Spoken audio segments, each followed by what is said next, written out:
মা বাবার আর নিজের স্বপ্নকে পূরণ করার একটা সুযোগ এসছে ভাই। যারা মাধ্যমিকে কম নাম্বার পেয়েছো বা বেশি নাম্বার পেয়েছো বা উচ্চ মাধ্যমিকে পাস করে বসে আছো, ভাবছিলে যে যদি একটু সায়েন্স নিয়ে পড়তাম ইঞ্জিনিয়ার লাইনে আমি যেতে পারতাম। চিন্তা করো না, বিনা সায়েন্স নিয়েও তুমি ইঞ্জিনিয়ার লাইনে যেতে পারো।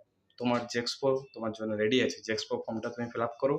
যদি কাউন্সেলিংয়ে চান্স পেলে তো সরকারি পলিটেকনিকে তুমি পেয়ে যাবে চান্স। যদি ইনকেস কাউন্সেলিংয়ে চান্স পেলো না, প্রাইভেট পলিটেকনিক থেকেও তুমি স্বল্প মূল্যে তুমি ইঞ্জিনিয়ার লাইনে যে কোনো কোর্স করতে পারো। যেমন আছে ইলেকট্রিক্যাল আছে, মেকানিক্যাল আছে, মাইনিং আছে, তারপরে সার্ভেয়ার আছে, তারপরে তোমার এ আছে কম্পিউটার আছে, আর বিভিন্ন ধরনের ইঞ্জিনিয়ার আছে।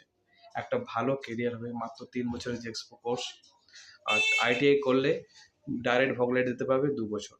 অবশ্যই চান্সটা মিস করো না, নিজের লাইফটাকে তৈরি করো এবং সবাইকে দেখিয়ে দাও।